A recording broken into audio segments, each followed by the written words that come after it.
I am Wilfred Chikbanagbo, that appear here as the bishop, the Catholic Bishop of Makurdi Diocese, the capital of Benue State in Nigeria. I am the shepherd of one of the 4 dioceses, Catholic dioceses in Benue. We have others, Anglican, Methodist, and Pentecostals, which sort of the Benue State has a population of about 6.1 million people, 2 million of whom are those under my care as the bishop of the diocese. Benue State is about 98% Christian, with very few Muslims living in towns. Nigeria and eventually my diocese and the state of Benue have become, in recent years, one of the most dangerous and insecure places for Christians. Christians and Muslims are nearly evenly divided among Nigeria's large population of over 200 million persons. Islamist extremists are fiercely contesting the possession, control, and governing law of the land, especially in the country's northern and central regions, the latter of which is where Benue is located. There are constant ethnic, political, and religious conflicts over land and allegiance.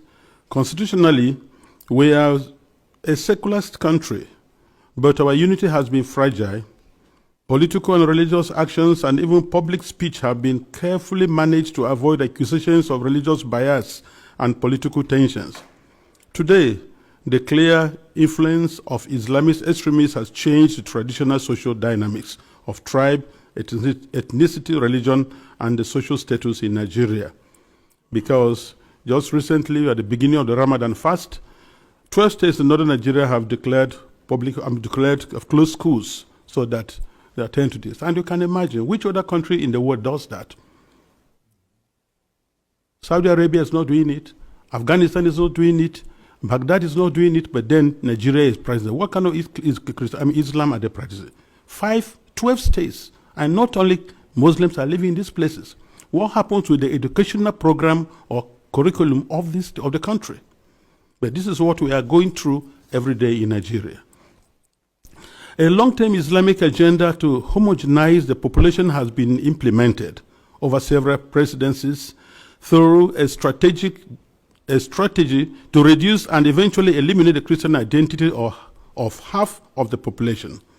This strategy includes both violent and non-violent actions, such as the exclusion of Christians from positions of power and adoption of such church members, the raping of women, the killing and exploitation of Christians, the destruction of churches and farmlands of Christian farmers, followed by the occupation of such lands by the Fulani herders, and also changing the names of these villages. They are taking over the places, so you clearly see an expansionist approach and Islamic, and then they are making the people now flee and leave their villages, and they conquer it. The quest to Islamalize the land appears high on the agenda of some of the powerful and influential Muslims in Nigeria.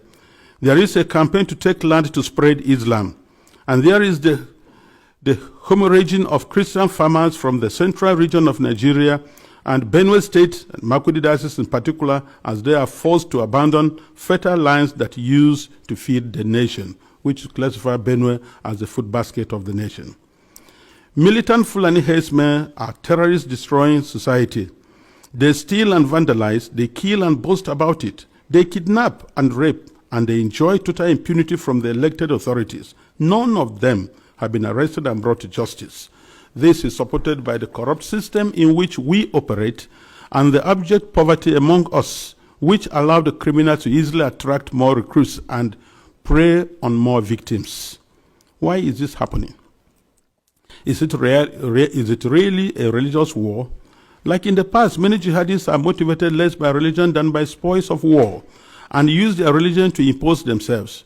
In my diocese, the spoils consist mainly of fertile, well-tended land organized around my parishes or so.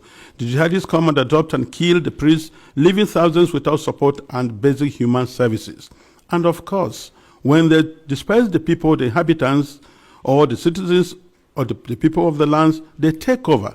And any attempt to go back and take care of your farms, surely you get killed. The Makurdi Diocese in Benue State has been the epicenter of the invasion by these herders, who are more like hired guns of cattle oligarchies, who manipulate religion to rally the herders to eliminate the Christian population and cleanse the land in the name of Islam.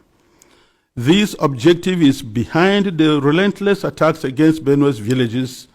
When we call for help to the police and the army, they do not come.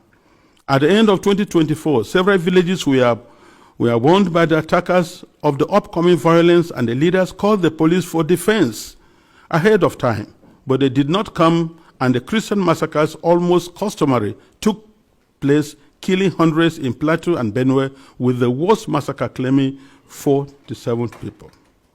The militant also burned down the 8 Catholic churches of St. Mary's Parish in the Diocese of Boko, which in Benue State, as well as the parish house, clinics, schools, and other houses. The militant Fulani herdsmen bear on defenseless villagers without consequences. They follow orders to conquer, kill, and occupy. They attack even those who have managed to escape into our IDP camps. Thereby, they have no place to run to.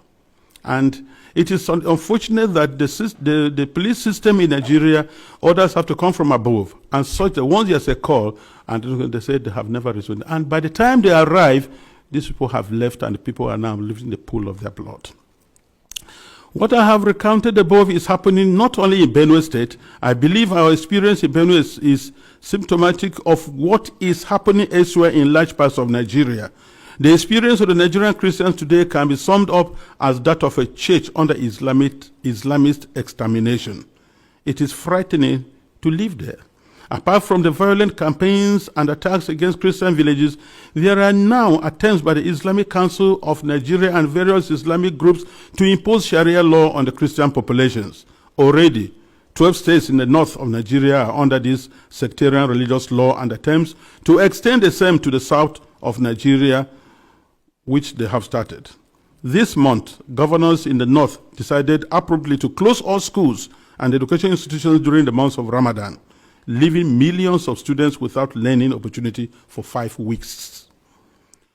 We live in fear because at any point it can be our turn to be killed, but to remain silent is to die twice. So, I have chosen to speak.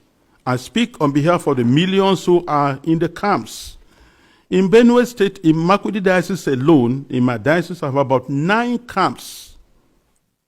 9. On the 5th of March, which was Ash Wednesday, we visited one of the camps, and many of my priests and religious went to the other camps, distributed them to begin the Ash Wednesday with our faithful who are there, because we are the voice of the voiceless. We have to talk for the defenseless. We have to talk about the weak and those who cannot talk about themselves. In one of the camps called the Mega Camp, there were over 3,000 inmates of that camp, and which was a record given to us by government. I speak on behalf of them and those children who have no husband, who have no father, and even their own voices taken away by the politicians who promised to help them, but have become the willing tools of the jihadists because they are talking politically correct statements, looking for next elections to come. I speak on behalf of those whose loved ones have been killed, but no one has even offered a word of consolation to them. I speak on behalf of the thousands of young girls who have been adopted and raped because no one, not even the media, mentions them anymore.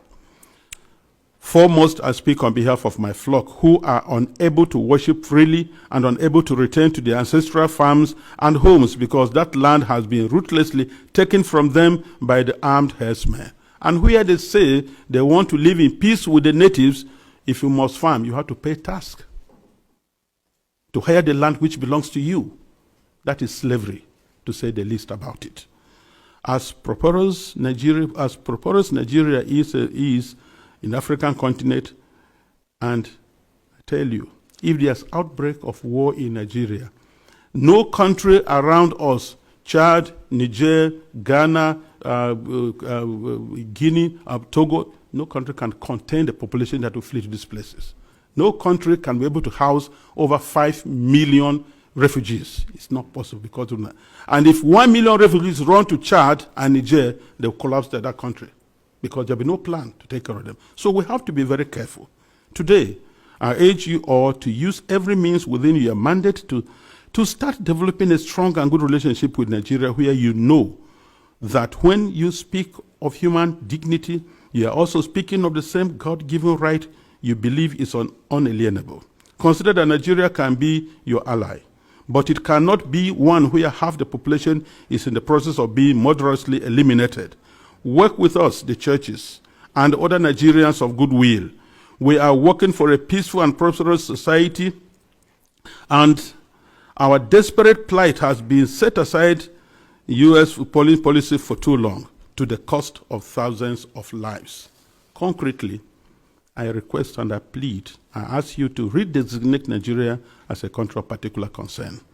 This has both a practical and diplomatic meaning to signal that you are paying attention to what happens to us and elsewhere in the world.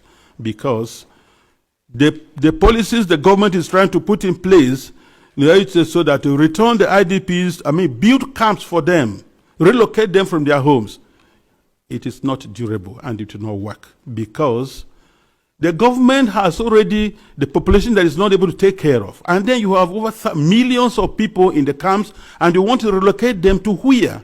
And if you do, let's take that you do. How many houses or rooms will you give me who has 5 children, another one has 3, another one has 2, and what will I be doing for a living? These people previously never begged anybody for food.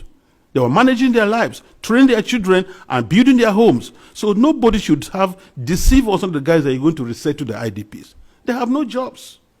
So where you say them, what will be their place? And by the way, the fundamental question remains, if you resettle them to other camps or build places for them, what happens with the ancestral lands? Who takes care of them? And this is whereby I feel the government is complicit on this issue. Because these terrorists, Fulanis, displace and kill people and then occupy the place and then change names, nomenclatures of these towns. For what reason? So we want to let the people go back to their homes and help for them to rebuild their lives. I implore this august body to insist on the return and rehabilitation of all the IDPs to their ancestral lands and not to relocate them to other constructed camps elsewhere, which is an invented solution now being pushed in the Benue State government. And I tell you, Nigeria government can do that once they have to be accountable. Because I know Nigeria, under the auspices of ECOMOG, was able to reinstate constitutional government in Sierra Leone and Liberia. And they can do that now.